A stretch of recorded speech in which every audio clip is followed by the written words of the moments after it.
ठीक है, अब ध्यान से सुने सभी। देखिए, पहला चैप्टर जो स्टार्ट होगा वो है फोटोसिंथेसिस इन हायर प्लांट्स। ठीक है, और आपने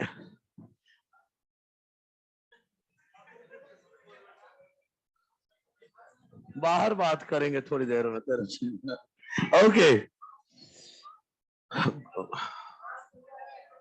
नहीं कुछ गूगल ड्राइव चेक किया क्या? देखो जरा कुछ है क्या उसमें नया आज,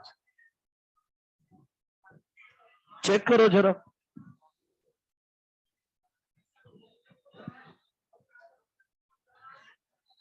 हैंड रिटन नोट्स मिले आपको? अरे बहुत मुश्किल से ढूंढा मैंने, लगभग 3 साल पुरानी मेल आईडी पर कुछ पड़ा हुआ ढूंढा, कहीं कुछ मिल जाए तो। मेरे किसी बच्चे के ही है वो, मैंने मेरे हाथों से नहीं लिखा हुआ है वो, तो कुछ गलती भी हो सकती है थोड़ा बहुत। तो मैं हूं ना, मैं बताऊंगा कहाँ क्या है। तो आप चाहे तो एक बार प्रिंट आउट भी ले सकते हैं उसका, ताकि 55 पेजेस के आसपास ही है, कॉम्पैक्ट है वो। जो इंपॉर्टेंट है वो सारा है उसमें। तो उसका फायदा ये होगा कि जो चीज धुंधली दिखेगी वहां, वो मैं लिखाऊंगा, बताऊंगा ही, तो वही ऐड कर देना। ठीक है, अच्छा अभी फिलहाल ये समझो, इधर देखो, दिख रहा है नहीं दिख रहा है? अरे बड़ी मेहनत से ढूंढा भाई मैंने। हाँ, बना लेना, क्या है, चलेगा, कोई दिक्कत नहीं है। हाँ बिल्कुल, चलो आ जाओ, इधर देखो, इधर देखो। पहला chapter photosynthesis in higher plant. तो इधर देखो अब भाई, ये कॉम्प्लीमेंट्री के फॉर्म में आपके लिए मैंने दे दी है गूगल ड्राइव पे। मतलब इसमें मेरी लैंग्वेज होगी और कुछ नहीं तो मेरे पास उस तरह के नोट्स भी हैं, लेकिन एज सच मेरी लैंग्वेज नहीं होगी। तो सुनिए, शुरुआत यहां से कर रहा हूं, आगे रिएक्शन लिख रहा हूं और फिर बात करूंगा। इस रिएक्शन को मुझे 3 बार बताना पड़ता है, सेम रिएक्शन को, अलग अलग कारणों से। देखो, रिएक्शन क्या लिखते हो? 6CO2 प्लस 12H2O, हाँ, 6CO2 plus 12H2O in presence of sunlight and chlorophyll, ये बनाता है C6H12O6 plus 6O2 plus 6H2O, है ना? अच्छा, 6O2 को हम बाई प्रोडक्ट ऑफ फोटोसिंथेसिस भी कह सकते हैं, या ध्यान से सुनना, या बोल दूं 3 में से एक प्रोडक्ट है, मतलब one of the net product of photosynthesis है, one of the net product of photosynthesis है। कोई समस्या तो नहीं है? 3 में से एक प्रोडक्ट है। अच्छा, तो बात यह है, ये क्या बोल रहे हैं?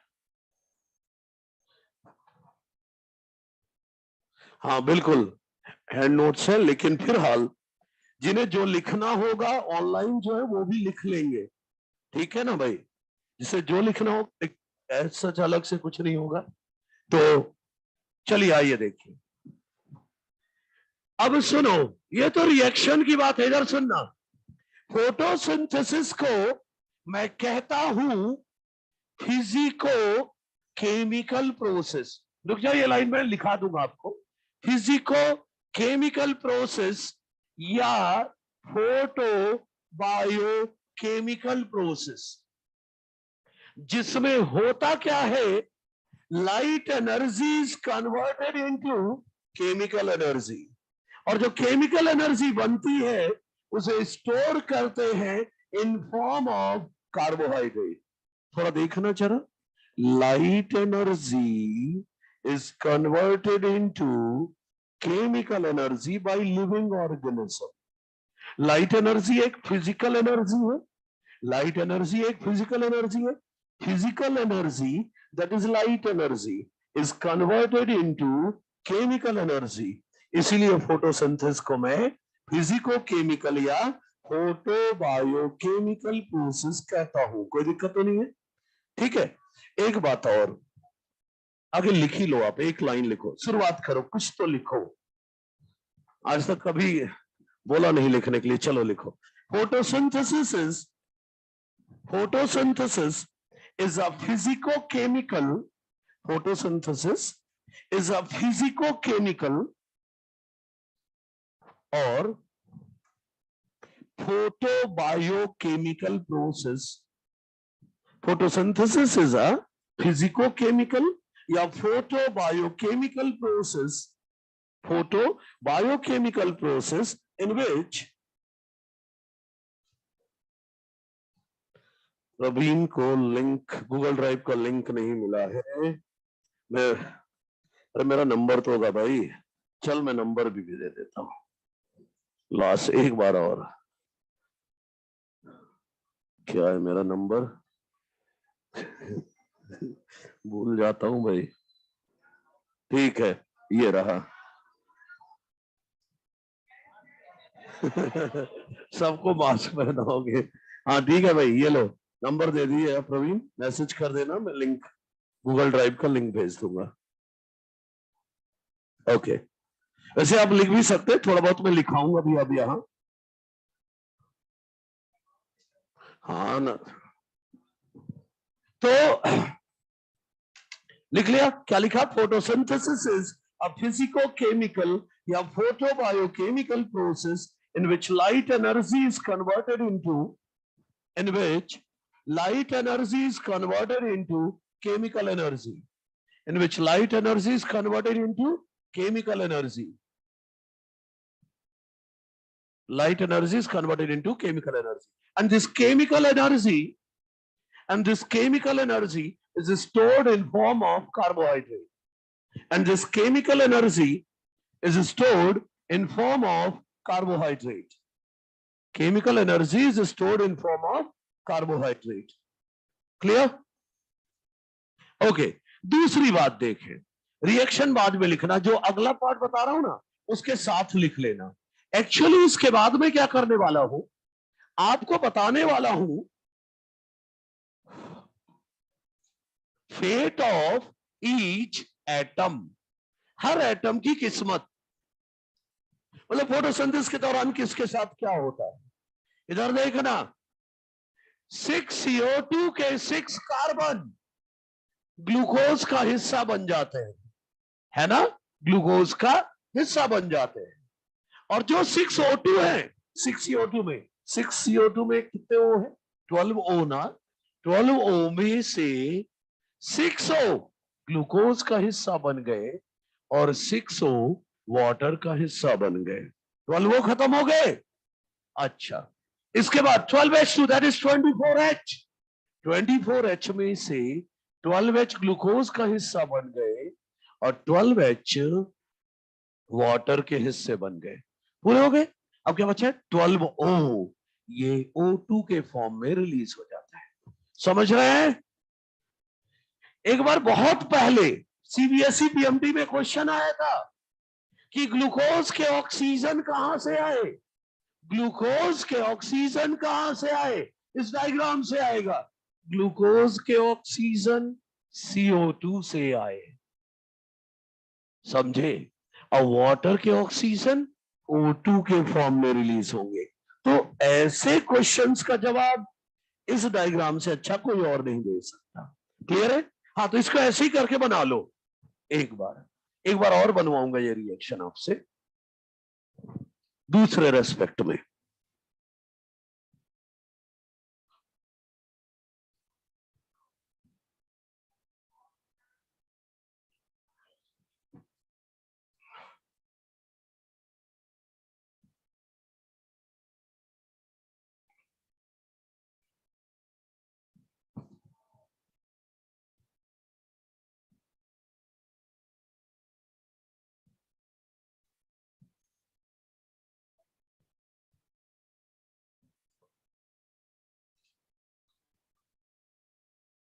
ठीक है, तो ये बात हुई कि कौन से एटम के साथ क्या होता है।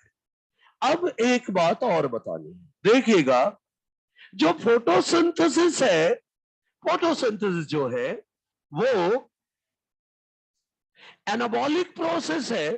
क्या है? एनाबॉलिक प्रोसेस है, क्योंकि यहां फूड बन रहा है ना। एनर्जी रिक्वायर्ड है, मतलब एंडरगोनिक है। एंडरगोनिक है मतलब एनर्जी रिक्वायर्ड, या एनर्जी रिक्वायरिंग प्रोसेस है। और ये रिडॉक्स प्रोसेस है। अब ये रिडॉक्स से कैसे जस्टिफाई करूं, उसके लिए अब कुछ बता रहा हूं, बाद में लिखना, आगे जस्टिफिकेशन देखना। ध्यान देना, इसी रिएक्शन को एक बार और देखते हैं।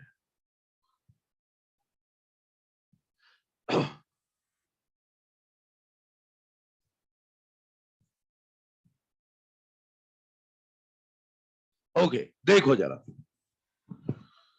रिडॉक्स क्यों बोल रहा हूं वो सुनो। लाइट रिएक्शन के दौरान वाटर से O2 बनता है। वाटर से O2 बना मतलब, अरे H निकल गए, वाटर H छोड़ेगा तभी तो O2 निकलेगा। तो वाटर ने H छोड़ा मतलब ऑक्सीडेशन। तो वाटर का हुआ ऑक्सीडेशन ड्यूरिंग लाइट रिएक्शन। ऐसा क्यों बोल रहे हैं? As water donate, water donate H, H बोले तो H प्लस एंड इलेक्ट्रॉन, तभी तो वाटर को बोलते हैं ये डोनेट कर रहा है H, तभी तो वाटर को बोलते हैं H plus and electron donor, H plus and electron donor. अच्छा, अरे इस CO2 से डार्क रिएक्शन में ग्लूकोज बनता है। ग्लूकोज बनाने के लिए क्या चाहिए? 6 कार्बन, CO2 के पास है। 6 ऑक्सीजन चाहिए, अरे 12 वो है, वो भी है। क्या नहीं है उसके पास? H। तो H तो लेगा ना कहीं से, वाटर से। वाटर ने जो H दिए वो CO2 लेगा, तो CO2 H लेगा ड्यूरिंग डार्क रिएक्शन। तो CO2 का क्या होगा? रिडक्शन होगा। तो देखो ना क्या लिख रहा हूं, CO2 का होता है रिडक्शन ड्यूरिंग डार्क रिएक्शन, या बोलो बायोसिंथेटिक फेज के दौरान। डार्क रिएक्शन या बायोसिंथेटिक फेज के दौरान। ऐसा क्यों बोल रहा हूं? क्योंकि CO2 एक्सेप्ट करता है H, बोले तो H प्लस एंड इलेक्ट्रॉन। तो देख लो, CO, वाटर का ऑक्सीडेशन, CO2 का रिडक्शन हो गया ना पूरा, रिडॉक्स प्रोसेस जस्टिफाइड हो गया। हाँ, तो ये लिख कर रही है, छोटा सा लिख लो, फिर आगे बात करते हैं।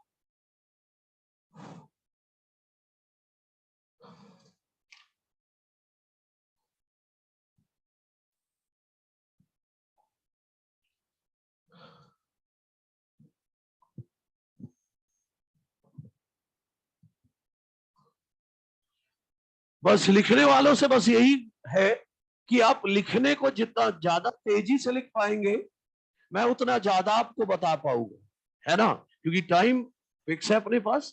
और आप सिर्फ देखो, आप सिर्फ देखो, बस आराम से सब कुछ होगा, सब कुछ रहेगा, बस लिखने की गति ये आपके हाथ में, इसको थोड़ा तेज रख। कुछ नहीं बोला अभी, मेरे सामने मैं देखता रहता हूं कौन क्या कर रहा है, उसके हिसाब से डिसाइड हो जाता है। तो इसके बाद मैं क्या करने वाला हूं, फोटोसिंथेसिस और रेस्पिरेशन दोनों प्रोसेस को साथ में लाकर कुछ बात करने वाला हूं, क्योंकि दिमाग में आपके सवाल तो होना चाहिए बिल्कुल बेसिक लेवल का, कि फोटोसिंथेसिस में एनर्जी क्यों लगती है और रेस्पिरेशन में एनर्जी क्यों निकलती है। इसको थोड़ा मैं दोनों को साथ में लाकर बात करने वाला हूं।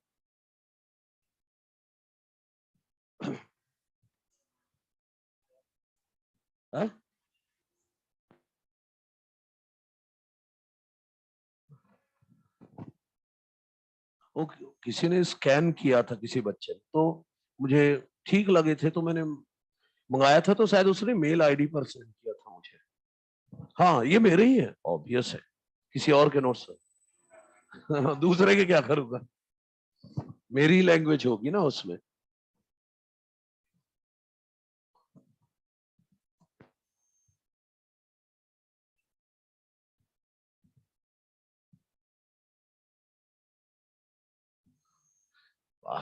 चलो तो हो गया ये। अब मैं फोटोसिंथेसिस और रेस्पिरेशन को कंबाइन करके बात करने वाला हूं। हटा दूं ना ये अब? ठीक है, देखना जरा। अच्छा इधर देखो अब। फोटोसिंथेसिस में हम क्या करते हैं, CO2 प्लस वाटर जोड़कर हम कार्बोहाइड्रेट बनाते हैं, है ना? और O2 रिलीज होता है, यही है ना फोटोसिंथेसिस जो अभी दिख रहा है आपको। इस प्रोसेस में एनर्जी लगती है। जिस प्रोसेस में इनपुट ऑफ एनर्जी करना हो उसे मैं कहता हूं uphill process. Input of energy देना पड़ता है। क्यों? इसकी वजह मैं बताने वाला हूं अभी। रेस्पिरेशन में क्या करते हैं, कार्बोहाइड्रेट को प्लस O2 कराकर CO2 प्लस वाटर बनता है और रिलीज होती है एनर्जी। तो ये इधर वाला क्या है, रेस्पिरेशन। रेस्पिरेशन इसे मैं कहता हूं एनर्जी जब किसी प्रोसेस में रिलीज होती है तो डाउनहिल प्रोसेस कहता हूं। इसमें हो रहा है रिलीज ऑफ एनर्जी। मैं बिल्कुल बेसिक लेवल पर जाके बात करने जा रहा हूं कि इधर एनर्जी लगती क्यों है, उधर निकलती क्यों है। सुनो, CO2 से अभी मैंने बोला ग्लूकोज बनाना है तो आपको H देना पड़ेगा। H देना पड़ेगा मतलब H प्लस और इलेक्ट्रॉन देना पड़ेगा। लेकिन CO2 इलेक्ट्रॉन और H प्लस लेने को तैयार नहीं। CO2 एक वीक इलेक्ट्रॉन एक्सेप्टर है। CO2 वीक इलेक्ट्रॉन एक्सेप्टर है। ये इलेक्ट्रॉन लेने को तैयार नहीं। अरे जब इलेक्ट्रॉन नहीं लेगा तो H प्लस नहीं लेगा, मतलब H नहीं लेगा, और H नहीं लेगा तो ग्लूकोज नहीं बनेगा। इसीलिए इसे एनर्जी देना पड़ता है ताकि ये अनस्टेबल हो जाए और इलेक्ट्रॉन एक्सेप्ट करे और H प्लस एक्सेप्ट करे। बोले तो H ले ले तभी तो ग्लूकोज बनेगा। तो बेसिक रीजन इसके एनर्जी देना पड़ता है is because CO2 is a weak electron acceptor. Clear? इधर आओ। इधर एनर्जी निकलती क्यों है?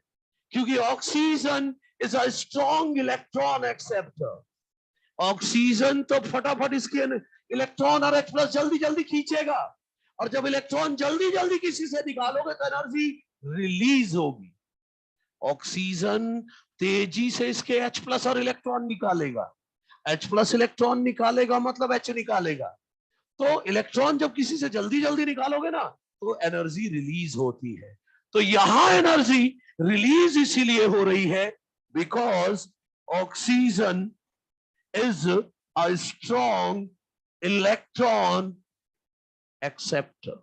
ये बिल्कुल बेसिक वजह बता दी कि एक में निकल रही है एनर्जी और एक में देना पड़ रहा है एनर्जी। बनाओ जल्दी से और फिर मैं आगे की बात करता हूं।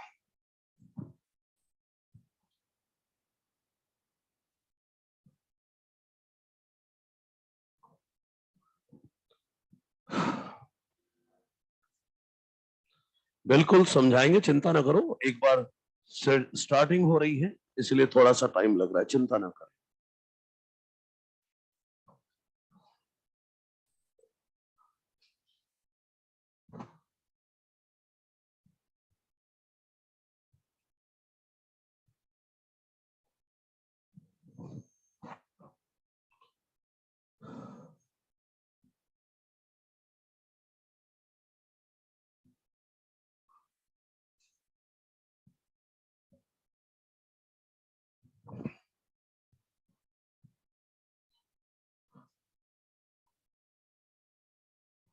ठीक है, अब कुछ बातें करनी है, 2-4 लाइनें और बोल दूं, इसके बाद अपन एनसीईआरटी में पहुंच जाएंगे। इंट्रोडक्टरी पार्ट है अभी।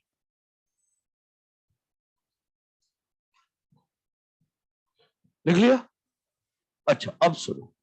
देखो, जब एवोल्यूशन हुआ था तो पहली बार फोटोसिंथेसिस किया था यू बैक्टीरिया ने, लेकिन उन्होंने किया था एनऑक्सीजनिक फोटोसिंथेसिस। उनकी फोटोसिंथेसिस से ऑक्सीजन नहीं निकला था। क्यों नहीं निकला था?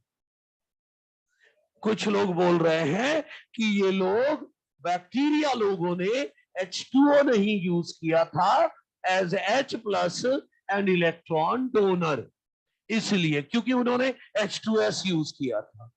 ये सेकेंडरी रीजन है। प्राइमरी रीजन है absence of photosystem second. याद करो, फोटो सिस्टम सेकेंड से जुड़ा होता है वाटर को तोड़ने वाला कॉम्प्लेक्स। वही तो वाटर तोड़वाएगा और ऑक्सीजन निकलेगा। तो प्राइमरी रीजन ऑक्सीजन ना निकलने का था कि PS2 नहीं होता उनके पास। सेकेंडरी रीजन है कि इन्होंने H2O नहीं यूज किया था, इसलिए ऑक्सीजन नहीं निकला था। पहली बार ऑक्सीजनिक फोटोसिंथेसिस किया था साइनोबैक्टीरिया ने या ब्लू ग्रीन एल्गी। दो बात लिखा दूंगा अभी, थोड़ा सुनो। अब मैं कुछ लाइनें बोल रहा हूं जो कि एनसीईआरटी से उठा के ला रहा हूं, फर्स्ट पैराग्राफ से, बाद में देखना एनसीईआरटी में। अभी सिर्फ इधर सुनो, मतलब पहले पैराग्राफ से आपको ये सिर्फ 2-3 लाइन चाहिए जो मैं अब बोल रहा हूं। पहला, एनसीईआरटी ने लिखा है use of energy of sunlight, use of energy of sunlight by plants for doing photosynthesis is the basis of life on earth. Plant sunlight की एनर्जी यूज करते हैं फोटोसिंथेसिस के लिए, यही बेसिस है लाइफ का ऑन अर्थ। ऑब्वियस है। फिर एनसीईआरटी ये कहती है कि photosynthesis is important due to 2 reasons. 2 कारणों से इंपॉर्टेंट है। पहला, it is primary source of all food on earth. Earth में जितना फूड है सब फोटोसिंथेसिस से आया है। दूसरा, it is responsible for release of O2 into the atmosphere, मतलब खाना और ऑक्सीजन दोनों यहीं से आता है। ठीक है, तो 2 लाइन लिख लो, फिर मैं आपको एनसीईआरटी लेकर चलता हूं। पहली लाइन लिखो, during evolution photosynthesis first of all started in during evolution, photosynthesis first of all started in eubacteria. Photosynthesis first of all started in eubacteria, but they performed an oxygenic photosynthesis. But they performed an oxygenic photosynthesis. मिला के लिखना नहीं, मतलब अलग हो जाएगा। पता चला एन अलग लिख लिया, ऑक्सीजनिक अलग, मतलब ही बदल जाएगा। But they performed an oxygenic photosynthesis, मतलब ऑक्सीजन नहीं निकली थी, because they did not have photosystem second, but because they did not have photosystem second, and also because they did not have photosystem second, and also they did not use H2O, and also they did not use H2O as H+ and electron donor, and also they did not use H2O as H+ and electron donor, H+ and electron donor। ठीक है, okay, ये हो गया। और एक line और जोड़ दो, first true and oxygenic photosynthesis, first true and oxygenic photosynthesis started in cyanobacteria या BGA, ब्लू ग्रीन एल्गी, है ना। ऑक्सीजन छोड़ने वाली फोटोसिंथेसिस पहली बार किसने किया था? साइनोबैक्टीरिया या ब्लू ग्रीन एल्गी ने। ओके, अब एनसीईआरटी में आओ, जरा थोड़ा सा बात करते हैं। फर्स्ट पैराग्राफ में जो लाइन मैंने बोली वो अंडरलाइन कर लो, क्योंकि अगर पूरा पैराग्राफ ना पढ़ो, सिर्फ ये 3 लाइन उठा लो तो भी काम हो जाएगा। देखो जरा, फर्स्ट पैराग्राफ में ऐसी लाइन है जो मैंने बोला था, उनको मार्क कर लेना। क्या क्या था? एक लाइन थी, मिला क्या? पेज नंबर 206 है ना, फर्स्ट पैराग्राफ। वहां पर देखो एक लाइन होगी, use of energy of sunlight by plants for doing photosynthesis is the basis of life on earth. मिला? और एक और वहीं पर होगी कि photosynthesis is important due to 2 reasons. पहला, primary source of all food on earth. दूसरा, responsible for release of O2 into the atmosphere. मिला? लाइन नंबर कौन सी है बता दो, क्योंकि कुछ लोग अभी भी ढूंढ रहे हैं। लास्ट से, अच्छा ऊपर से 11th लाइन, ऊपर से 11th लाइन। ठीक है, एक ही बात है। मिल गई लाइन है ये? हाँ, तो एनसीईआरटी फर्स्ट पैराग्राफ में इतना ही है, ये मैं समझा चुका हूं। इसके बाद एनसीईआरटी हेडिंग डालती है, व्हाट डू वी नो, हम क्या जानते हैं। तो यहां पर ये जो 2 पैराग्राफ है इधर, यहां पर एनसीईआरटी ने 2 एक्सपेरिमेंट डिस्कस किए। क्या? 2 एक्सपेरिमेंट डिस्कस किए। पता है जिससे क्या प्रूफ होता है? Importance of chlorophyll, importance of CL&C। C से क्लोरोफिल, L से लाइट, C से CO2। मतलब क्लोरोफिल, लाइट और CO2 का इंपॉर्टेंस प्रूव होगा फॉर फोटोसिंथेसिस। तो पहला जो एक्सपेरिमेंट ला रहा हूं वो इन दोनों को प्रूव करेगा कि ये दोनों एसेंशियल है फॉर फोटोसिंथेसिस। तो चलो देख लेते हैं। पहला एक्सपेरिमेंट दिखा रहा हूं, पहला एक्सपेरिमेंट देखना सभी। Experiment number first. इसमें क्या कर रहा हूं मैं? ले रहा हूं एक वेरीगेटेड लीफ, एक वेरीगेटेड लीफ, मतलब ऐसी लीफ जिसमें जगह जगह पर येलो कलर के पैचेस है। लीफ ग्रीन है लेकिन कहीं कहीं येलो पैचेस भी है। येलो पैचेस है मतलब वहां पर क्लोरोफिल नहीं है, बाकी हिस्सा ग्रीन है मतलब वहां पर क्लोरोफिल है। एक ये लीफ। दूसरा a leaf partially covered with black paper, leaf को पार्शियली कवर कर दे with black paper. Green leaf है, वेरीगेटेड नहीं है इस बार, और ब्लैक पेपर से कवर करना है, ब्लैक पेपर से कवर करना है। ठीक है। तीसरा ये है a leaf completely exposed to light, completely exposed to light। इसमें कुछ नहीं करना है, नॉर्मल रखना है लीफ को। ठीक है। अच्छा सुनो, ये जो एक्सपेरिमेंट मैं बता रहा हूं गमले में लगे हुए पौधे के साथ कर सकते हैं, क्योंकि गमले में अगर पौधा लगा है इसे आराम से उठाकर आप अंधेरे में रख सकते हैं, किसी कपबोर्ड में रख दो अंधेरे में, या बिल्कुल कुछ ऐसे डार्क कलर से कुछ ढक दो उसे, लाइट ना मिले। या तो गमले में रखे हुए पौधे के साथ करो, या फिर इन पत्तियों को तोड़कर पानी में डाल लो, ताकि अरे 2-4 दिन तो पत्तियां सही सलामत रहेंगी ना, हरी तो रहेंगी ना। तो या तो इन पत्तियों को तोड़कर पानी में डाल लो और रख लो और एक्सपेरिमेंट कर लो, या फिर गमले में लगा रहने दो और एक्सपेरिमेंट करो। पहला काम क्या करोगे? 2 से 3 दिन के लिए इनको सबको अंधेरे में, अभी कुछ नहीं ढका है, अभी कुछ नहीं किया है, पत्ती तोड़ा है तो पत्ती को, गमले में कर रहे हैं एक्सपेरिमेंट तो गमले को अंधेरे में रख दो 2-3 दिन के लिए। 2-3 दिन के लिए अंधेरे में जब रखोगे तो सनलाइट तो मिल नहीं रही, फूड तो बन नहीं रहा, फोटोसिंथेसिस नहीं हो रही ना, तो जो भी इसका स्टार्च होगा स्टोर्ड, वो सारा ये लोग रेस्पिरेशन में स्टार्च को ग्लूकोज में बदलेंगे और फिर रेस्पिरेशन में तोड़ के एनर्जी पा लेंगे।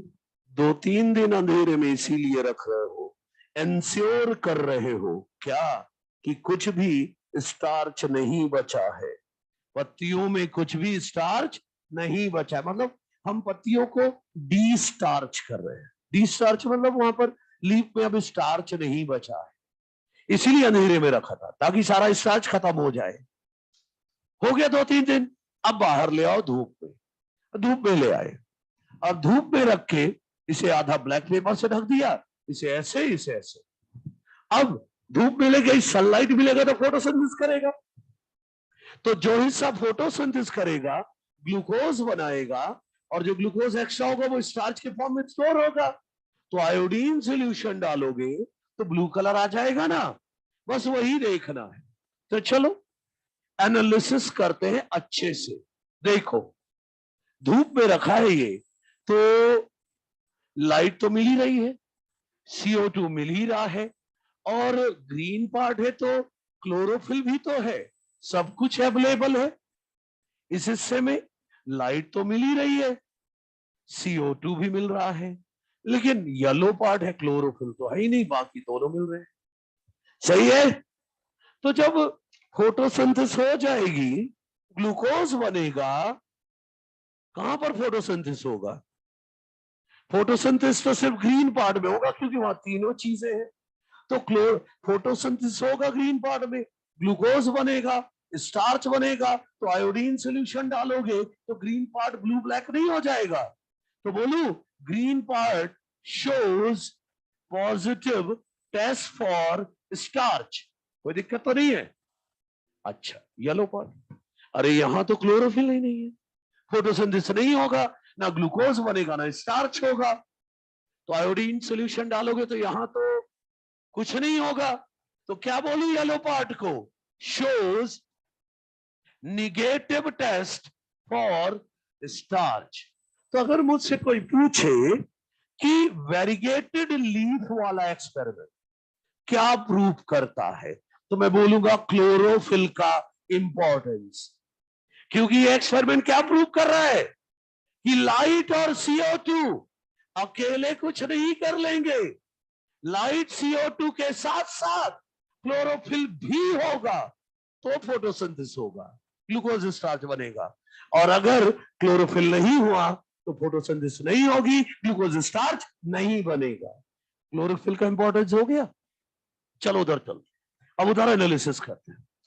देखो पूरी पत्ती हरी है, तो पूरी पत्ती हरी है मतलब क्लोरोफिल है, सही है। और CO2 भी मिल रहा है, बाहर धूप में रखा है, और कागज ही तो है, तो CO2 तो इसे भी मिल रहा है। हाँ ये धूप में रखा है तो लाइट भी मिल रहा है, तीनों चीजें मिल रही है। लेकिन ब्लैक पेपर इसीलिए ना लगाए हो कि लाइट नहीं जाएगा, तो इधर लाइट नहीं मिल रही है, तो क्लोरोफिल CO2 मिल रहा है, लाइट नहीं मिल रही है। तो जब आयोडीन टेस्ट करोगे तो इस हिस्से में तो सब कुछ है, फोटोसिंथेसिस होगा, ग्लूकोज स्टार्च बनेगा, तो आयोडीन सॉल्यूशन डालोगे तो ब्लू ब्लैक हो जाएगा, मतलब shows positive test for starch. लेकिन इधर लाइट के बिना तो फोटोसिंथेसिस होगी नहीं, ग्लूकोज स्टार्च नहीं बनेगा, shows negative test for starch. तो अगर इस पर्टिकुलर पार्ट से ब्लैक पेपर वाले एक्सपेरिमेंट से मुझे कोई बोले कि क्या प्रूव हुआ, तो मैं बोलूंगा लाइट का इंपॉर्टेंस। पिछला वाला क्या बोल रहा था?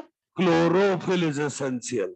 ये क्या बोल रहा है कि क्लोरोफिल और CO2 अकेले कुछ नहीं कर लेंगे, क्लोरोफिल की CO2 के साथ साथ लाइट भी होगा तो फोटोसिंथेसिस होगा।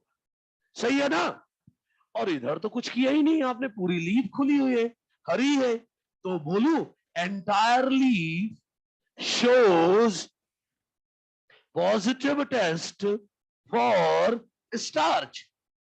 तो NCR देखो, ये दो अलग अलग एक्सपेरिमेंट है, वेरीगेटेड लीफ एक्सपेरिमेंट अलग है, ये ब्लैक पेपर वाला अलग है, लेकिन NCERT ने दोनों को क्लब कर दिया है और दोनों का जो इंपॉर्टेंस है एक साथ लिख दिया। मतलब उससे क्या प्रूव हुआ? क्लोरोफिल का इंपॉर्टेंस। उससे क्या प्रूव हुआ? लाइट का इंपॉर्टेंस। इसीलिए एनसीईआरटी रिजल्ट निकालती है क्या कि this experiment shows that photosynthesis occur only in photosynthesis occur only in green part of the leaves. green part मतलब क्लोरोफिल का इंपॉर्टेंस। ग्रीन पार्ट मतलब क्लोरोफिल का importance in presence of light, मतलब light का इंपॉर्टेंस। तो light और chlorophyll का importance हो गया ना। लेकिन इंडिविजुअली पूछ ले कि वेरीगेटेड लीफ एक्सपेरिमेंट से क्या प्रूव हुआ, तो सिर्फ ये क्लोरोफिल का इंपॉर्टेंस। लेकिन पूरा एक्सपेरिमेंट का प्रूफ पूछे तो लाइट और क्लोरोफिल दोनों। तो कुल मिला के इन एक्सपेरिमेंट से क्या प्रूव कर लिया हमने कि chlorophyll and light are essential for photosynthesis. अब मैं अगला लाने वाला हूं मॉल्स हाफ लीफ एक्सपेरिमेंट, जो कि साबित करेगा CO2 is essential for photosynthesis.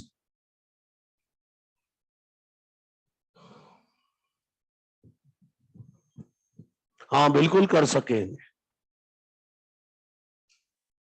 बिल्कुल। बाल्टी में छोड़ो, नॉर्मल उसमें रखोगे तो भी फोटोसिंथेसिस करेगा। मनी प्लांट देख लो, क्या भाई, मनी प्लांट घर के अंदर रहता है, थोड़ी सी भी लाइट मिलती फोटोसिंथेसिस करता है ना, उसमें कोई दिक्कत नहीं है।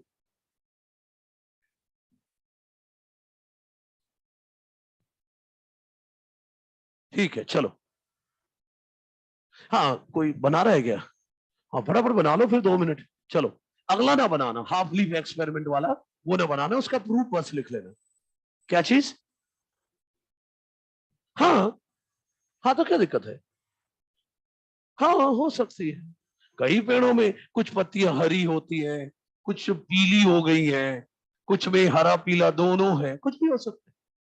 सही है ना? हाँ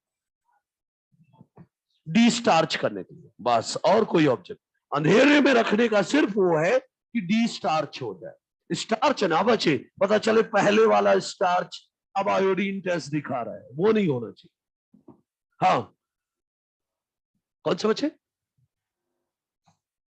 वो स्टैंडर्ड लिया है, एक स्टैंडर्ड होना चाहिए ना। अब बोल दोगे नहीं इधर तो पत्ती डिफेक्टिव थी तभी फोटोसिंथेसिस नहीं हुआ, वो देखो पूरे में हो रहा है। ठीक है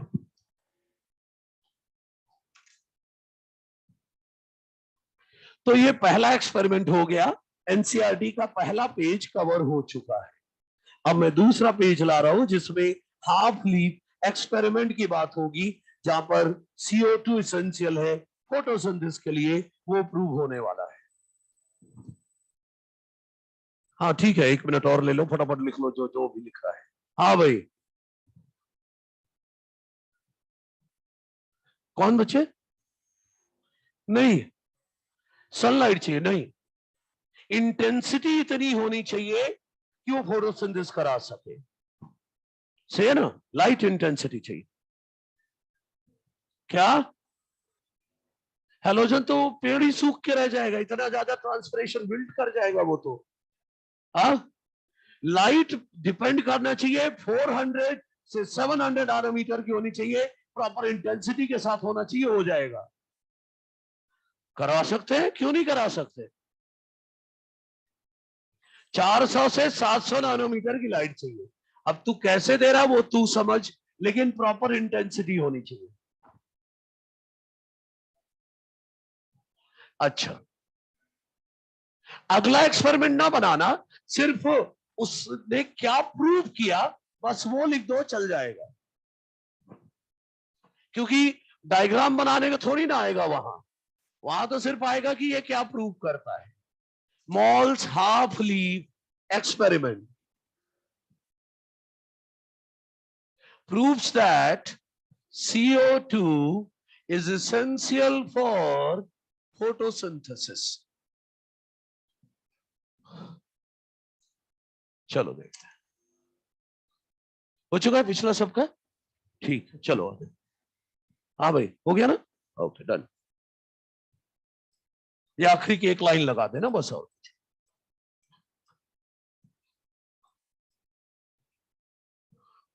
ये एक लाइन। चलिए आ जाइए।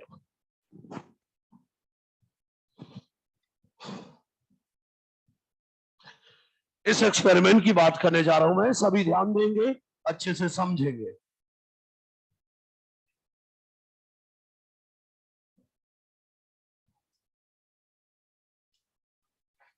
ओके, तो सभी ध्यान से समझे। Malls half leaf experiment. इसमें क्या करने वाले, फिर से गमले को, पौधा लगा हुआ, अंधेरे में रख दो 2-3 दिन के लिए, ताकि जो भी स्टार्च है पत्तियों से वो खत्म हो जाए। इसके बाद उसे धूप में लेकर आओ, और अब क्या करना है वो दिखा रहा हूं। देखो, एक गमले में एक पौधा लगा हुआ था, आपने उसे पहले तो अंधेरे में रखा 2-3 दिन, डिस्चार्ज हो चुका है। अब इसको किसी बॉटल में या किसी टेस्ट ट्यूब में, इसमें आधा हिस्सा इसमें डालना है, लेकिन उसके लिए पहले एक कॉर्क का ढक्कन बना ले, कॉर्क का, स्प्लिट कॉर्क, और इस कॉर्क में ना ये ऐसे छेद कर दे ताकि इससे पत्ती अंदर जा सके। ढक्कन बना लिया, लेकिन इस ढक्कन को लगाने के पहले यहां हमने KOH सोल्यूशन डाल दिया, या KOH से भीगा हुआ कॉटन, KOH सोक्ड कॉटन। ये एनसीईआरटी कहती है KOH सोक्ड कॉटन, पता है ये क्या करेगा? CO2 एब्सॉर्ब करेगा। मैं सच्चाई बताऊं, KOH जो है CO2 के साथ रिएक्ट करके पोटेशियम बाइकार्बोनेट बना लेता है, उसी को लिखा है CO2 एब्सॉर्ब करता है। अच्छा सुनो, KOH से भीगा हुआ कॉटन रख दिया, ढक्कन लगा दिया। अब ये छेद जो बना है ढक्कन में, इससे हाफ पोर्शन ऑफ लीफ को हम इसमें ऐसे ट्रांसफर कर देंगे, ऐसे। ठीक है, अब आधी पत्ती इसमें डालने के बाद इसे वैक्स से सील कर दो, वैक्स से सील कर दो, ताकि ये एयर टाइट हो जाए। एयर टाइट हो जाए मतलब कोई गैस बाहर से यहां अंदर ट्यूब में ना आ सके। Sealed with wax to make it air tight, या सिंपली बोल सकते हो to prevent entry of gases. ठीक है, ओके, मतलब अब गैस अंदर इसके नहीं जाएगी, और जो CO2 पहले से है उसे KOH ने अब्सॉर्ब कर लिया। अब धूप में रख दो, कांच का टेस्ट ट्यूब है। अब देखो, तो ऊपर वाले हिस्से में पत्ती तो हरी ही है, क्लोरोफिल मिल रहा है, लाइट भी मिल रहा है, CO2 भी मिल रहा है, सब कुछ मिल रहा है। लेकिन जो हिस्सा अंदर है, हरी पत्ती है, क्लोरोफिल तो मिल रहा है, और कांच का ट्यूब है तो फिर तो लाइट भी मिल रहा है, लेकिन CO2 नहीं मिलेगा, एयर टाइट है, CO2 नहीं मिलेगा, ये मिसिंग है। तो क्या होगा, ऊपर वाले हिस्से में सब कुछ मिलेगा, फोटोसिंथेसिस होगा, ग्लूकोज स्टार्च बनेगा, आयोडीन सोल्यूशन डालोगे तो ब्लू कलर हो जाएगा, shows positive test for starch. और ये वाले में तो CO2 है ही नहीं, फोटोसिंथेसिस नहीं होगा, ग्लूकोज स्टार्च नहीं बनेगा, shows negative test for starch. लो, साबित हो गया। सुनो, क्या पिछले एक्सपेरिमेंट में किसका इंपॉर्टेंस बताया था? लाइट और क्लोरोफिल का। और ये एक्सपेरिमेंट क्या बोल रहा है कि लाइट और क्लोरोफिल अकेले कुछ नहीं कर लेंगे, लाइट और क्लोरोफिल अकेले कुछ नहीं कर लेंगे, लाइट और क्लोरोफिल के साथ साथ CO2 भी होगा, तो फोटोसिंथेसिस होगा, ग्लूकोज स्टार्च बनेगा। और अगर CO2 नहीं है, फोटोसिंथेसिस नहीं होगा, ग्लूकोज स्टार्च नहीं बनेगा। तो इस तरह ये एक्सपेरिमेंट प्रूव करता है that CO2 is essential for photosynthesis.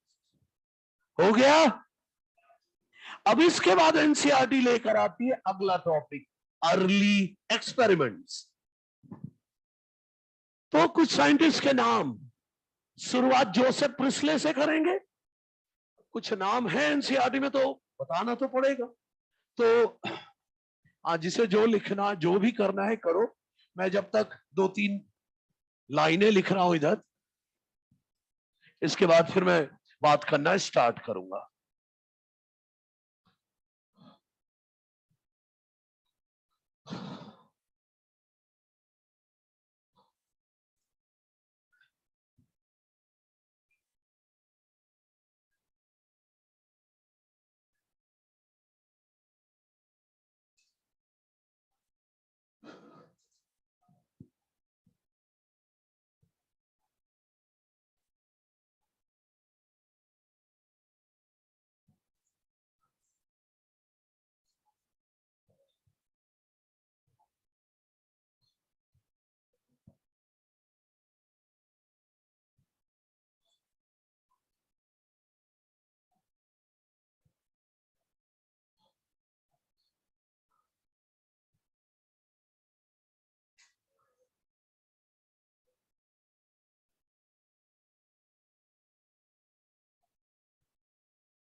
Okay ठीक है, चलिए आइए। तो शुरुआत की 2 लाइन तो एनसीईआरटी में नहीं है, आपकी जनरल नॉलेज के लिए कम से कम इतना पता होना चाहिए हमें। पहला नाम लिखा है मैंने स्टीफन हेल्स, जिन्हें फादर ऑफ प्लांट फिजियोलॉजी कहते हैं और डिस्कवरर ऑफ फोटोसिंथेसिस कहते हैं। J C Bose, Jagdish Chandra Bose, father of Indian plant physiology कहते हैं, father of Indian plant physiology J C Bose. ये एनसीईआरटी में नहीं है, ये सिर्फ जनरल नॉलेज के लिए था। शुरुआत यहां से होगी, एनसीईआरटी पूरी कवर करेंगे, ठीक है, ध्यान से सुनिए। जोसेफ प्रिस्ले ने एनसीईआरटी लिखी, अभी आपको इधर देखना है बस। जोसेफ प्रिस्ले ने एनसीईआरटी में क्या लिखा है वो सुनिए। In 1770 he performed a series of experiment, bell jar experiment की बात हो रही है। He performed a series of experiment that revealed essential role of air in growth of green plants. क्या एक्सपेरिमेंट से क्या प्रूव हुआ था? Essential role of air in growth of green plant. Bell jar experiment की बात हो रही है। 1774 में he discovered ऑक्सीजन। याद रहे, ऑक्सीजन गैस एटमॉस्फेयर में होता है, ये डिस्कवर किया था इन्होंने। ये नहीं डिस्कवर किया था कि प्लांट ऑक्सीजन छोड़ते हैं। सच बोलूं, इन्होंने एक्चुअली मर्क्यूरिक ऑक्साइड का ऑक्सीडेशन कराया था, मर्क्यूरिक ऑक्साइड का ऑक्सीडेशन कराया था और वहां से ऑक्सीजन जो निकली थी, तो उस केमिकल रिएक्शन से बोला था कि ऑक्सीजन होता है। तो इन्होंने ऑक्सीजन का प्रेजेंस एटमॉस्फेयर में बताया था। ये गलतफहमी ना लगा लीजिएगा कि इन्होंने बताया था कि प्लांट ऑक्सीजन छोड़ते हैं, ये नहीं बोला था इन्होंने, ठीक है। अच्छा, अब बात आती है, इन्होंने बेलजार एक्सपेरिमेंट किया by using burning candle, mouse और मिंट प्लांट। क्या था एक्सपेरिमेंट? इधर देखो, सनलाइट में रख के किया जा रहा है। अरे भाई, एक ग्लास का बेलजार है, ट्रांसपेरेंट, ताकि सनलाइट आ सके। इसमें एक कैंडल जला के रख दी और एक चूहा रख दिया, सही है। तो जब तक ऑक्सीजन होगा तब तक माउस सरवाइव करेगा और कैंडल भी जलेगी। जैसे ही ऑक्सीजन कम होने लगेगा या खत्म होगा, चूहा सफोकेशन से मर जाएगा और बर्निंग कैंडल भी बुझ जाएगी। जब ऐसा देखा इन्होंने, जो भी लाइन अजीब सी बोलूं समझ जाना एनसीईआरटी बोल रहा हूं, हाँ बिल्कुल। तो जब ऐसा देखा इन्होंने, तो इन्होंने एक लाइन बोली कि burning candle and breathing animal और burning candle somehow damages the air, ये लोग एयर को डैमेज कर देते हैं। ये बोला कि लोगों ने क्या किया, एयर को डैमेज कर दिया, इसलिए खुद मर गए, और एक मर गया एक बुझ गया। अगले राउंड इन्होंने इसके साथ एक मिंट प्लांट भी रखा। मिंट प्लांट तो बर्निंग कैंडल तो था ही, माउस था, मिंट प्लांट भी रख दिया, मिंट प्लांट रख दिया। मेरे से लोग बोलते हैं कि सर मिंट प्लांट ही क्यों? तो मैं उनको बोलता हूं कि आम के पेड़ में टांगा बेलजार को। तो जैसा क्वेश्चन वैसा आंसर, और क्या। प्लांट ऐसा लेना होगा ना जो बेलजार में ढक जाए, तो जो उन्हें दिखा ले लिया, ये ऐसा। अब देखा सब कुछ नॉर्मल था, माउस भी सरवाइव कर रहा था, प्लांट भी सरवाइव कर रहा था और कैंडल भी जल रही थी। अच्छा, तो इन्होंने क्या कहा वो नहीं बता रहा हूं, अभी मैं अपनी तरफ से बता रहा हूं। हुआ क्या होगा कि ये लोग दोनों, चूहा और बर्निंग कैंडल, क्या छोड़ रहे होंगे? CO2। प्लांट लिया होगा CO2, है ना, और प्लांट CO2 से फोटोसिंथेसिस किया होगा और छोड़ा होगा O2, और उसी O2 के सहारे एक जिंदा है और एक जल रहा है। सही है ना? जब सब कुछ नॉर्मल देखा तो एनसीईआरटी लिखती है प्रिस्ले हाइपोथेसाइज्ड एज फॉलोज, मतलब प्रिस्ले ने हाइपोथेसिस दिया क्या? सुनिएगा ध्यान से, फिर हिंदी भी बोल दूंगा। Plant restore to the air, board देखते हुए, plant restore to the air whatever breathing animal and burning candle remove, मतलब बर्निंग कैंडल और ब्रीदिंग एनिमल एयर से क्या हटा देते हैं? ऑक्सीजन। प्लांट वो वापस लौटा देता है, ये लिखा है। समझ रहे हैं क्या बोला इन्होंने? कि बर्निंग कैंडल और ब्रीदिंग एनिमल एयर से जो हटा देते, क्या हटा देते? ऑक्सीजन। वो प्लांट वापस लौटा देता है, ये कहा इन्होंने। क्लियर है? कोई दिक्कत तो नहीं है? आगे एनसीईआरटी ने क्वेश्चन पूछा है कि आपको नहीं लगता प्रिस्ले को दोबारा जरूरत पड़ी होगी टू रीकिंडल दिस कैंडल, मतलब दोबारा जलाने, भाई बुझ गया तो जलाने की कोशिश की होगी ना। तो कैसे जलाने की कोशिश की होगी? मैग्नीफाइंग लेंस से, मैग्नीफाइंग लेंस से, और क्या? और ये तो उनके जमाने का आंसर हो गया। मेरे जमाने पर इलेक्ट्रिक लाइटर आते हैं। मैं तो क्लास 4 में पहले से एक छेद करवा के इलेक्ट्रिक लाइटर फिट करवा देता और सील करवा देता, है ना? वायरिंग के थ्रू यहां पर स्विच ऑन करता तो यहां स्पार्क क्रिएट होता और ये जल जाता। तो मैं तो इलेक्ट्रिक लाइटर भी यूज कर सकता हूं, आज के जमाने का आंसर। और उनके जमाने का मैग्नीफाइंग लेंस। सही है? हाँ, स्पार्क से भी लाइट आग जलती है, तो इलेक्ट्रिक लाइटर्स भी आते हैं। तो मेरा कहना यह है, उस क्वेश्चन का आंसर है बाय यूजिंग मैग्नीफाइंग लेंस और इलेक्ट्रिक लाइटर। ठीक है? लेकिन ये चाहे जितनी कोशिश कर लेते, ये कैंडल नहीं जली होगी। क्यों? क्योंकि कैंडल इसलिए बुझ गई थी क्योंकि ऑक्सीजन खत्म हो गया था। तो चाहे जितनी कोशिश की हो इन्होंने, ये कैंडल नहीं जली होगी। समझ रहे हैं? ओके। अब कुछ मैं अपनी तरफ से प्रिस्ले ने क्या कहा वो बताने जा रहा हूं। एनसीईआरटी से बिल्कुल थोड़ा सा हटके सुनिएगा। इन्होंने कहा था कि ब्रीदिंग एनिमल और बर्निंग कैंडल छोड़ते हैं इम्प्योर एयर या फाउल एयर। बर्निंग कैंडल और ब्रीदिंग एनिमल छोड़ते हैं इम्प्योर एयर या फाउल एयर, और उसे नाम दिया था इन्होंने फ्लोजिस्टोन।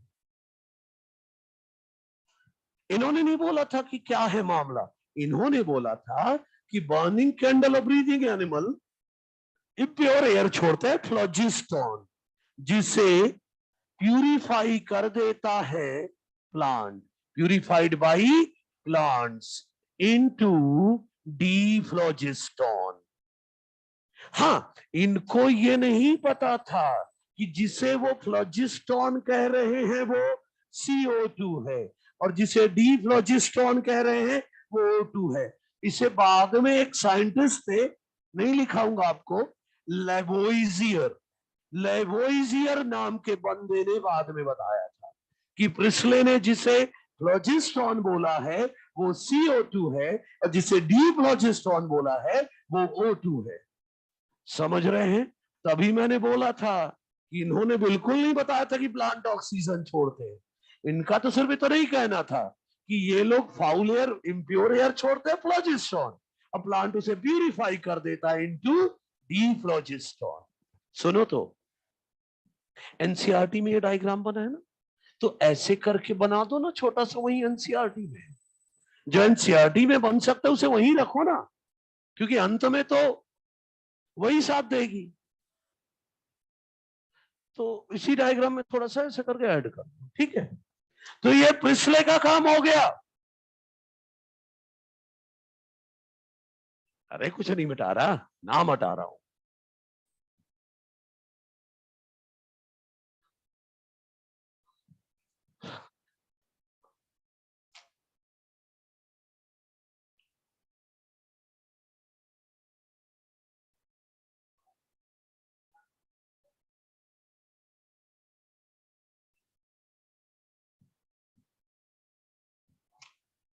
ठीक है, हो गया। समझ में आ गया भाई प्रिस्ले का काम। अब मैं लेकर आ रहा हूं अगला नाम,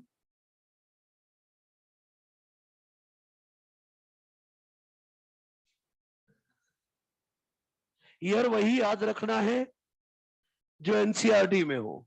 1770 एनसीईआरटी में है, 1774 भी एनसीईआरटी में है। अब आगे 1854 लाऊंगा, वो एनसीईआरटी में, तो सिर्फ वही याद रखना भाई। एनसीईआरटी तो पढ़ोगे ही ना, तो पता चल जाएगा कौन कौन सा काम है। ओके, जैन इंगन हाउस, इन्होंने क्या किया था?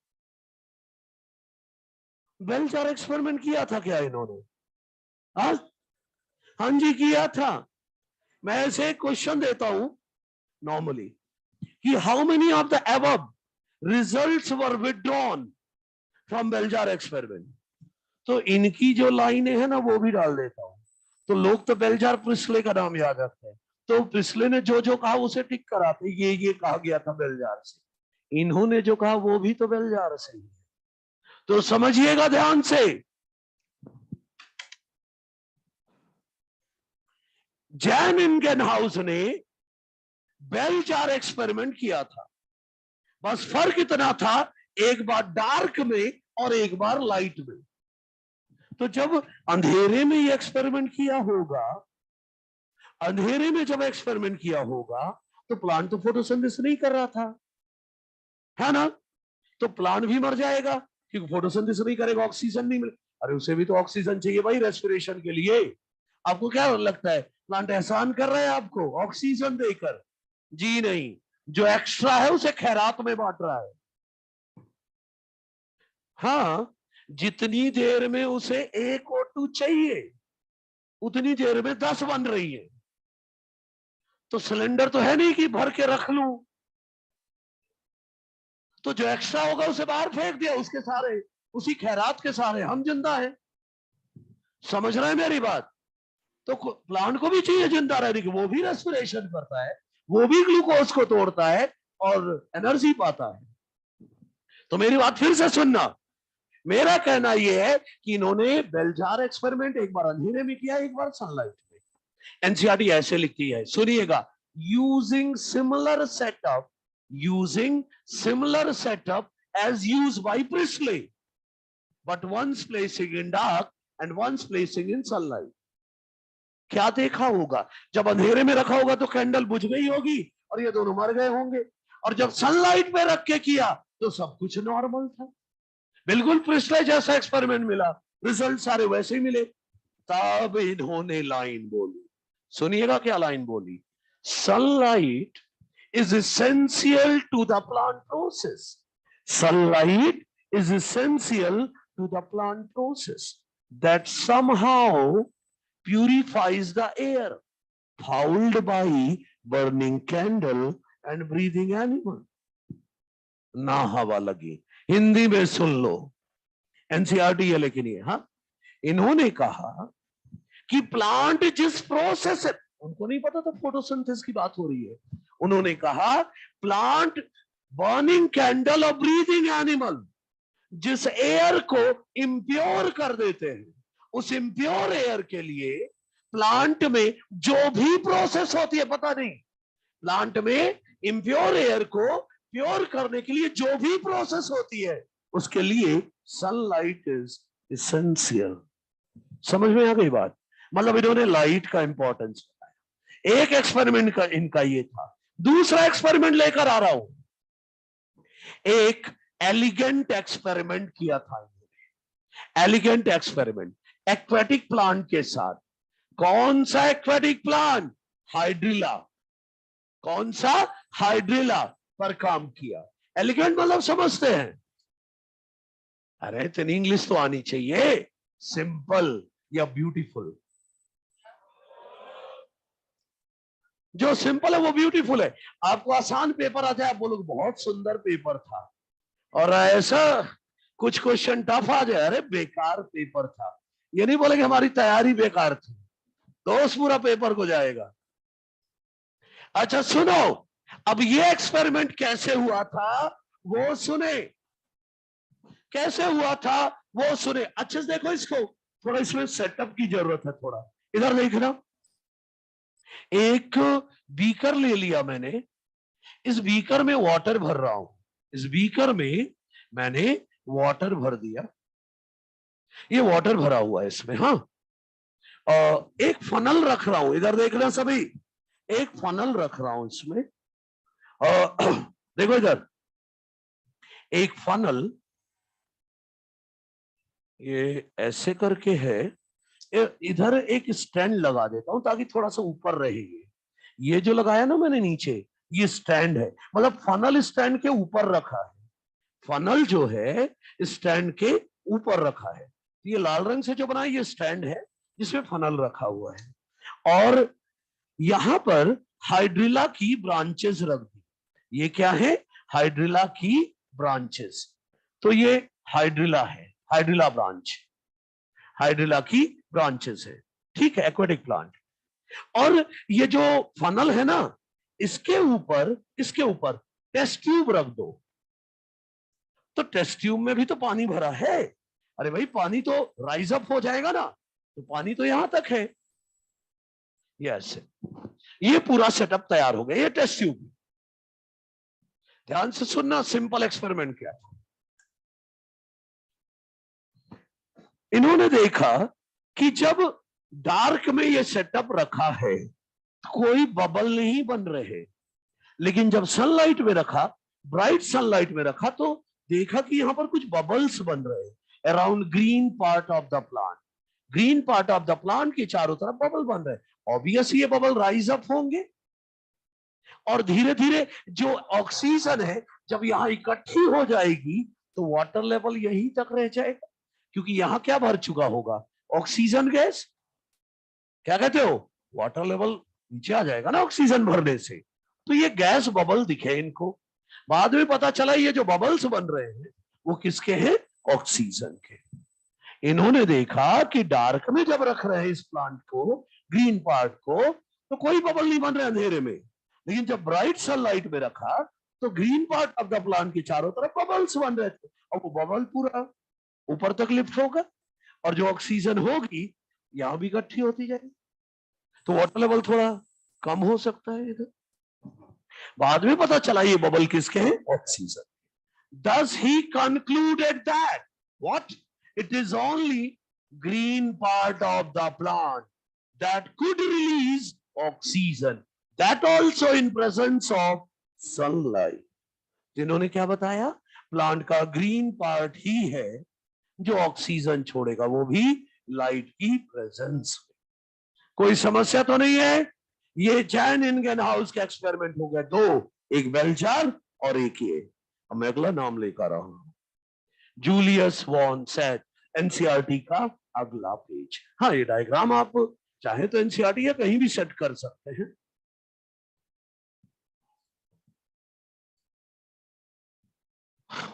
ओके, अब तीसरा नाम लेकर आ रहा हूं, इसमें थ्योरेटिकल पार्ट है, कोई एक्सपेरिमेंटल पार्ट नहीं है। जूलियस वॉन सेट में 1854 एनसीईआरटी कहती है, तो इनकी बात करता हूं।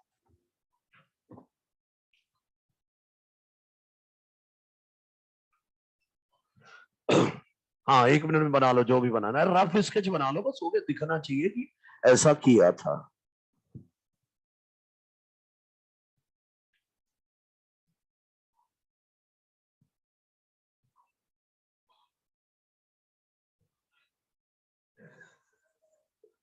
नोट्स भी ले आया? कहाँ से उठा लाया? ये पीपीटी है क्या है? अच्छा, गूगल से उठा लिया।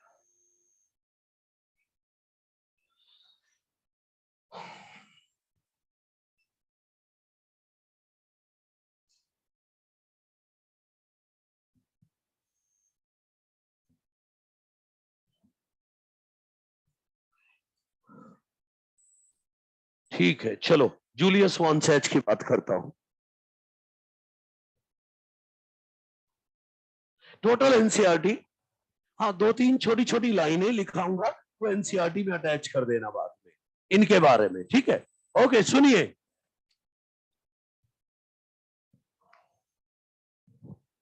पहली लाइन सुने, इन्होंने he provided evidence for production of glucose when plant grow। क्या एविडेंस दिया था? कि जब प्लांट ग्रो करता है तो ग्लूकोज बनाता है, एक लाइन। दूसरा, इन्होंने बोला कि प्लांट सेल में कुछ स्फेरिकल बॉडीज होती है। क्लोरोप्लास्ट की बात हो रही है। प्लांट सेल में कुछ स्फेरिकल बॉडीज होती है जिनके अंदर ग्रीन सब्सटेंस भरा होता है। तो स्फेरिकल बॉडी जिसे बोल रहे हैं वो तो क्लोरोप्लास्ट है, और जिसे ग्रीन सब्सटेंस बोल रहे हैं वो क्लोरोफिल है। क्लोरोप्लास्ट के अंदर क्लोरोफिल होता है, ये बोला इन्होंने। और क्या बोला? He found that it is green part of the plant where glucose is made. Green part of plant में ही ग्लूकोज बनता है, and this glucose is usually stored as starch. ये ग्लूकोज किस फॉर्म में स्टोर होता है? स्टार्च के फॉर्म में। ये बताया, कोई समस्या तो नहीं है? सिंपल लाइनें थी। अच्छा, अब मेरी तरफ से क्या यहां लिख रहे हैं? इन्होंने नहीं बताया, मैं अपनी तरफ से बता रहा हूं, लेकिन यही लिख के रखो। सुनो, एक क्वेश्चन आया कि फर्स्ट प्रोडक्ट ऑफ फोटोसिंथेसिस बताएं। सुनिएगा ध्यान से। हाँ, पहला सवाल। दूसरा सवाल आया, first stable product of photosynthesis बताएं। तीसरा, first storable and visible product of photosynthesis बताएं। तो फर्स्ट प्रोडक्ट क्या बोलोगे? ग्लूकोज। Stable product? स्टार्च नहीं, सुक्रोज। और पहला स्टोर होने वाला स्टार्च, और जो स्टोर होगा वो ज्यादा होगा तो विजिबल भी होगा। समझ रहे हैं? तो ये 3 लाइन वही एनसीईआरटी में साइड में कहीं लगा दो। ये उन्होंने नहीं कहा था, मैं अपनी तरफ से बता रहा हूं। एज इट इज क्वेश्चन आ जाए तो आपको पता होना चाहिए, ठीक है? ये नाम लेते हैं, फिर इसके बाद मैं अगला नाम लाऊंगा।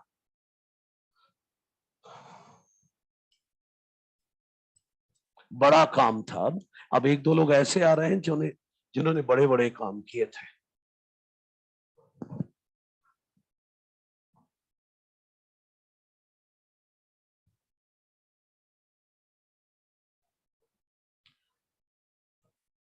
दौड़ के आ जा जल्दी।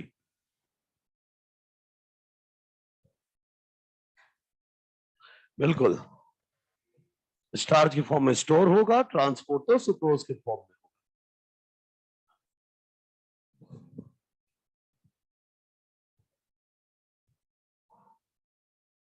ठीक है, लिख ली तीनों लाइनें?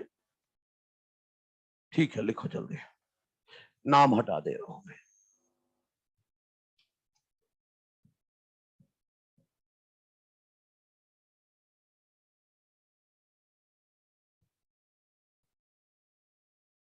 आप लिखे जब तक मैं ये कुछ लेकर आ रहा हूं अगला।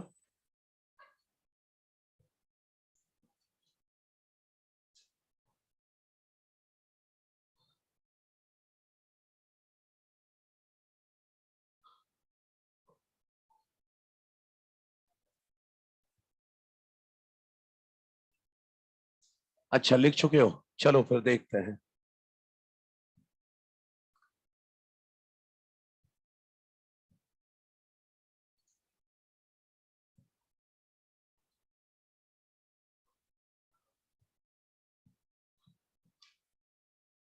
अच्छा सुनो, अब TW इंगलमैन, इन्होंने क्या लिखा है? मैंने प्रिपेयर किया था पहला एक्शन। ये क्या होता है एक्शन स्पेक्ट्रम? डिफाइंड कर दूंगा, लेकिन पढ़ेंगे आने वाली क्लासेस में, क्योंकि याद है एनसीईआरटी में वो जो ग्राफ बने हैं वही है एक्शन स्पेक्ट्रम और एब्जॉर्प्शन स्पेक्ट्रम। सबकी बात करेंगे, लेकिन अभी सुनो, इन्होंने तैयार किया था पहला एक्शन स्पेक्ट्रम ऑफ फोटोसिंथेसिस। किस पर? By using green algae, Cladophora and spirogyra और एंड एरोबिक बैक्टीरिया एक्सपेरिमेंट। लेकिन नीट में क्वेश्चन आ गया, सुनो सुनो, नीट में क्वेश्चन आ गया, कौन सी ग्रीन एल्गी पर काम किया था? ऑप्शन में एक ही चुनना है तो क्लैडोफोरा, क्योंकि एनसीईआरटी ने स्पाइरोगाइरा नहीं दिया। वो बात अलग है कि इनका एक्सपेरिमेंट दोनों पर था, लेकिन एनसीईआरटी ने सिर्फ क्लैडोफोरा बताया है। सर ये एक्शन स्पेक्ट्रम तैयार किया वो तो ठीक है, लेकिन ये होता क्या है? तो सुनो ध्यान से, मैं दोनों बता देता हूं, डिफाइन कर देता हूं अभी यहीं पर। एक्शन स्पेक्ट्रम और एब्जॉर्प्शन स्पेक्ट्रम, ये दोनों ग्राफ होते हैं। और पता है एक्शन स्पेक्ट्रम में क्या पता चलता है? ये वाला ग्राफ बताता है क्या? Rate of photosynthesis in different wavelength of light. अलग अलग वेवलेंथ ऑफ लाइट में फोटोसिंथेसिस का रेट कैसा है वो बताता है। जैसे मैं बोल रहा हूं, सुनो, कि फोटोसिंथेसिस सबसे ज्यादा ब्लू और रेड में होती है और सबसे कम ग्रीन लाइट में होती है। ये क्या है? Action spectrum. और एब्जॉर्प्शन क्या है? कौन सा पिगमेंट कौन सी लाइट को कितना एब्जॉर्ब करता है। जैसे मैं बोल रहा हूं क्लोरोफिल ए और बी सबसे ज्यादा ब्लू और रेड एब्जॉर्ब करते हैं, तो ये क्या है? Absorption spectrum. तो कौन सा पिगमेंट कौन सी लाइट को कितना एब्जॉर्ब करता है, वो एब्जॉर्प्शन है। मतलब क्या लिखूं यहां? Shows amount of different wavelength of light, amount of different wavelength of light absorbed by different photosynthetic pigments, absorbed by different photosynthetic pigments। कोई समस्या तो नहीं इन दोनों में? ऊपर वाला क्या बताता है? कौन सी लाइट में फोटोसिंथेसिस कम होता है, ज्यादा होता है। और नीचे वाला क्या बताता है? कौन सा पिगमेंट कौन सी लाइट को कितना एब्जॉर्ब करता है। देखो कैसे तैयार किया था, इतना बड़ा काम पता है कब कर लिया था? 1888 में। ईयर नहीं याद करना है, इसलिए मैंने लिखा भी नहीं है, लेकिन इतना बड़ा काम क्या था ये सुनो। एक कंटेनर में लिक्विड मीडियम बनाया और उसमें एरोबिक बैक्टीरिया डाल दी। ये क्या है? Aerobic bacteria. तैयार किया सस्पेंशन ऑफ एरोबिक बैक्टीरिया। क्या तैयार किया? Suspension of aerobic bacteria. और इसमें रख दिया ग्रीन एल्गी। इसमें क्या रख दिया? Green algae. ये लो रख दिया ग्रीन एल्गी, ग्रीन एल्गी रख दिया।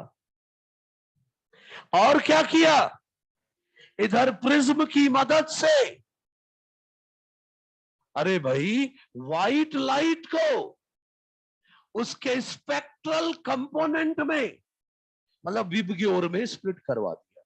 मतलब सुनो तो, इधर वायलेट लाइट पड़ रही है, इधर इंडिगो, इधर ब्लू, इधर ग्रीन, इधर येलो, इधर ऑरेंज, इधर रेड, ऐसे स्प्लिट कर दिया। अब आगे क्या देखने को मिला वो तो मैं बगल में दिखाऊंगा, लेकिन ये सुनो। अरे भाई, एरोबिक बैक्टीरिया इसीलिए तो यूज किया। अरे एल्गी का जो हिस्सा ज्यादा फोटोसिंथेसिस करेगा, ज्यादा ऑक्सीजन निकलेगा, और जहां जितना ज्यादा ऑक्सीजन निकलेगा, एरोबिक बैक्टीरिया दौड़ पड़ेंगी, मुझे ऑक्सीजन दो, मुझे ऑक्सीजन दो। तो ऑक्सीजन पाने के लिए सब दौड़ जाएंगे।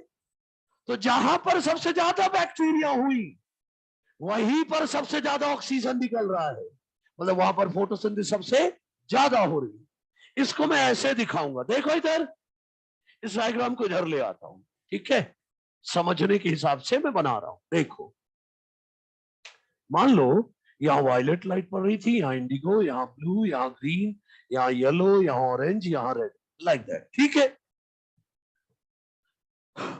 आपने गौर किया, अक्सर अपन ये बात नहीं करते, अभी अपन लोग तो छोटे लेवल की बात करते हैं, तो अपन कहां पढ़ते हैं कि इंडिगो में कितना फोटोसिंथेसिस हुआ, वायलेट में कितना हुआ? नहीं, अपन जब भी बात करते हैं 3 लाइट की बात करते हैं, blue light, red light, green light, यही बात करते आए हो ना।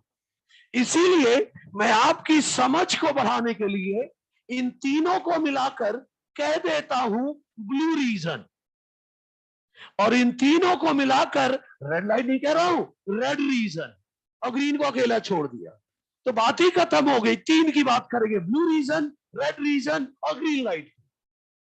सही है? तो अब समझो कि ऑक्सीजन फोटोसिंथेसिस सबसे ज्यादा किसमें होती है? ब्लू और रेड में। तो जहां पर ब्लू रीजन और रेड रीजन वाली लाइट पड़ रही है, वहां पर फोटोसिंथेसिस सबसे ज्यादा हो रही होगी, तो ऑक्सीजन भी खूब निकल रहा होगा। तो फिर तो एरोबिक बैक्टीरिया तो और पड़े होंगे कि ऑक्सीजन बट रहा है। लो, हाँ, भंडारा हो रहा है, अब टूट पड़े ये। जहां पर ग्रीन लाइट है वहां पर फोटोसिंथेसिस सबसे कम हो रही है, तो ऑक्सीजन भी सबसे कम निकल रहा है, तो वहां बैक्टीरिया भी कम होंगे। अब बाकी जगह पर खूब बैक्टीरिया है, ये देखो। सही है? ऑक्सीजन खाई नहीं जाती। अच्छा सुनो, अच्छा सुनो सुनो सुनो, इसको ग्राफ के फॉर्म में दिखाऊं? इधर देखो,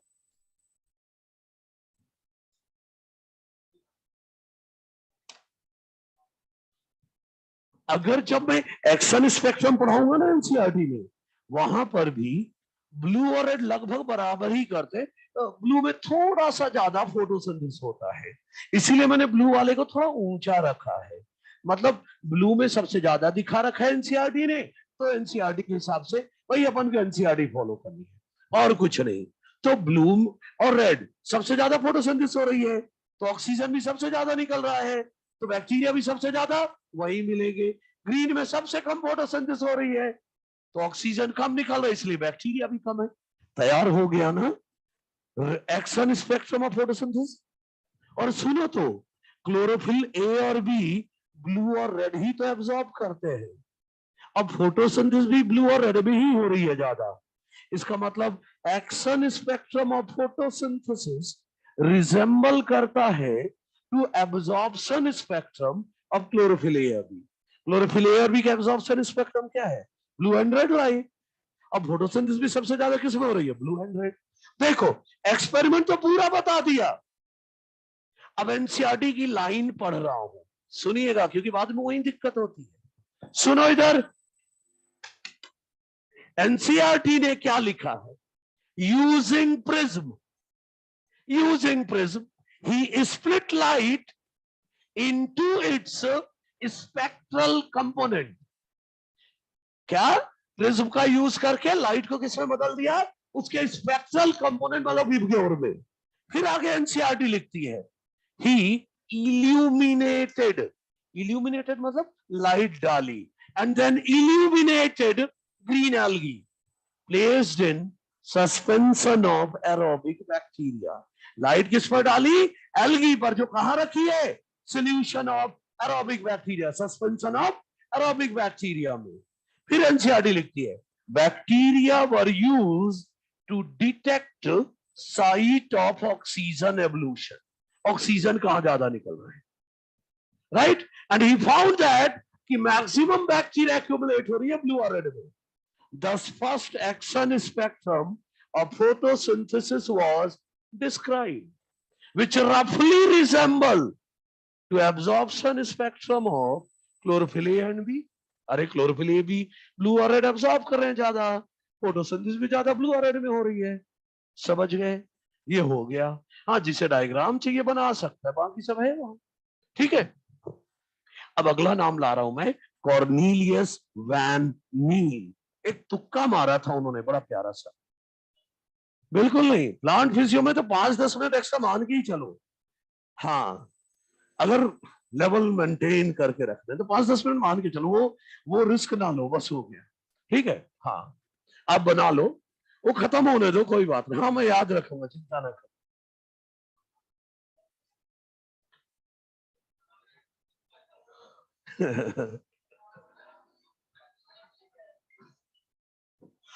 अच्छे से लाइन मुझे इसलिए याद है बच्चे, क्योंकि मैं 2004 से इन्हीं लाइनों को पढ़ रहा हूं।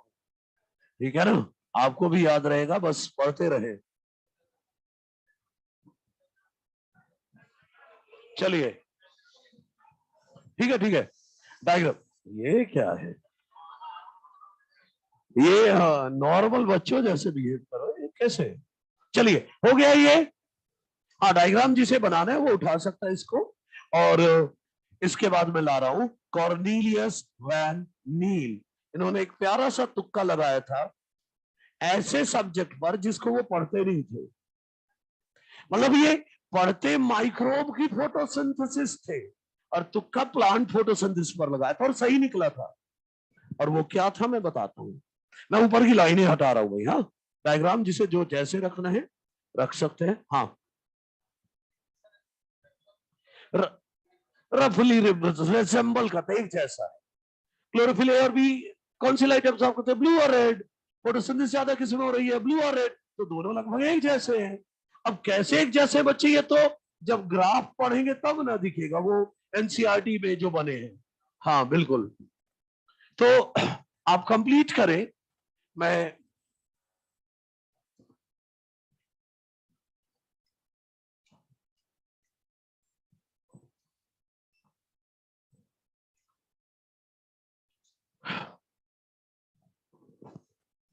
कॉर्नीलियस वैन नील, आप तो वैन नील ही याद रखना बहुत है। डायग्राम आप कंप्लीट करें जब तक मैं ये लाइन लिखकर फ्री होता हूं।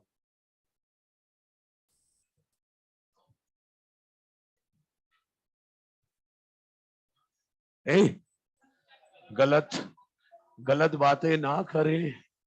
ए, ये नई नई आदतें क्या नेक्स्ट कैटेगरी वाले लोगों की हरकतें कर रहे हो? है? ये जिससे सीखा वहीं पर अप्लाई करना, यहां नहीं है कुछ भी। मुझे तो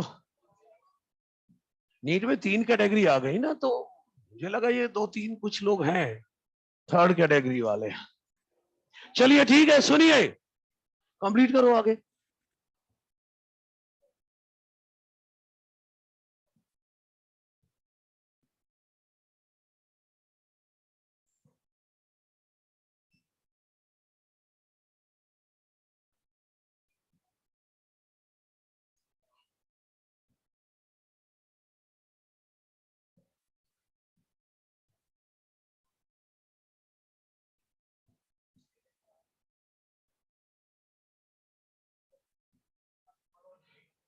अरे रुकना, कलर है उनका और क्या।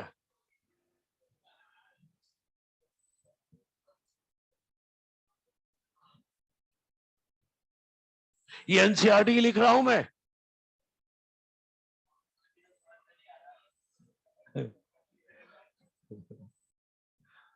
अच्छे से पढ़ेगा तब ना।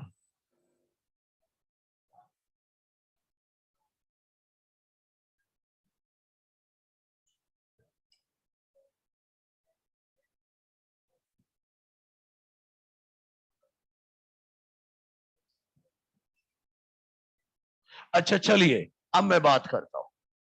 ठीक है भाई, ध्यान से सुनिए। कॉर्नीलियस वैन नील ने क्या कहा था, बस उस पर फोकस करें। इन्होंने क्या पढ़ा था? ऊपर क्या लिखा है? पर्पल सल्फर बैक्टीरिया और ग्रीन सल्फर बैक्टीरिया की फोटोसिंथेसिस। और क्या बोला था कि photosynthesis is essentially a light dependent reaction in which, photosynthesis क्या है? लाइट डिपेंडेंट रिएक्शन, जिसमें होता क्या है? Suitable oxidisable compound. Suitable oxidisable compound मतलब जो ऑक्सीडाइज हो जाता है। जो ऑक्सीडाइज हो रहा है मतलब एच छोड़ रहा है। जो ऑक्सीडाइज, ये मैंने अपनी तरफ से लिखा है, एनसीईआरटी ने तो ये लिखा है, मैंने आसान करने की ये लिख दिया। अरे जो हाइड्रोजन दे दे रहा है वही तो ऑक्सीडाइज हो रहा है। तो इन्होंने कहा कि फोटोसिंथेसिस एक लाइट डिपेंडेंट रिएक्शन है, जिसमें होता क्या है? एक एच डोनर, बोले तो सुटेबल ऑक्सीडाइजेबल कंपाउंड, अपना H छोड़ देता है और उस H को पाकर CO2 रिड्यूस होकर कार्बोहाइड्रेट बन जाता है। क्या बोला इन्होंने कि फोटोसिंथेसिस एक लाइट डिपेंडेंट रिएक्शन है, जिसमें क्या होता है, हाइड्रोजन डोनर से निकला हुआ H, हाइड्रोजन डोनर से निकला हुआ H CO2 को रिड्यूस कर देता है इनटू कार्बोहाइड्रेट। इन्होंने फोटोसिंथेसिस का एक जनरल रिएक्शन दिया था, देखना जरा क्या तुक्का था इनका, वो देखना। जनरल रिएक्शन दिया था फोटोसिंथेसिस का, क्या था वो, 2H2A plus CO2 in presence of light देता है 2A plus CH2O plus H2O। पता है ये 2H2A क्या है, यही तो है सुटेबल ऑक्सीडाइजेबल कंपाउंड, या बोलूं अपनी लैंग्वेज में H डोनर। अरे भाई एक ही जगह O लगा दो ना, H2O बन गया। भाई ग्रीन प्लांट है अगर और ब्लू ग्रीन एल्गी है तो एक ही जगह क्या लगाओगे, O, तो हाइड्रोजन डोनर क्या होता है इनमें, H2O। लेकिन अगर पर्पल सल्फर बैक्टीरिया है या ग्रीन सल्फर बैक्टीरिया है तो एक ही जगह क्या लगाओगे, S, तो ये H2S हो जाएगा hydrogen donor. Green sulphur bacteria में एक ही जगह लगाएंगे S, तो क्या हो जाएगा H2S।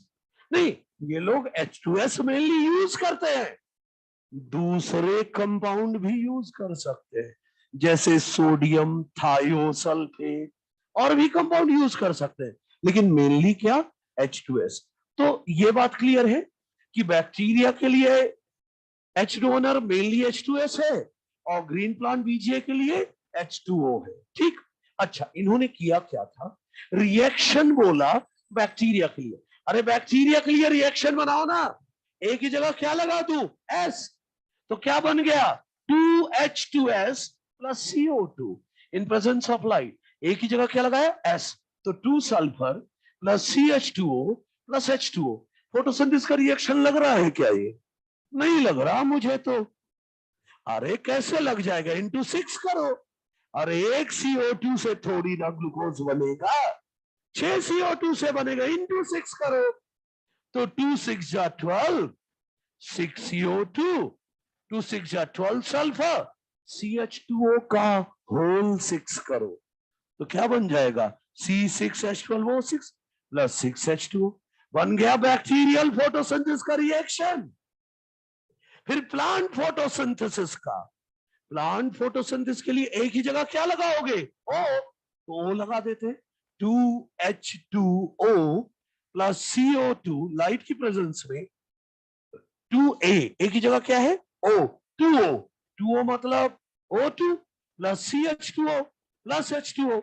लेकिन ये तो एक रिएक्शन है, 6 CO2 के लिए लिखो ना रिएक्शन, इंटू 6, तो 12H2O प्लस 6 CO2, क्या निकला 6O2 होल 6 करो इसका, C6H12O6 प्लस 6H2O।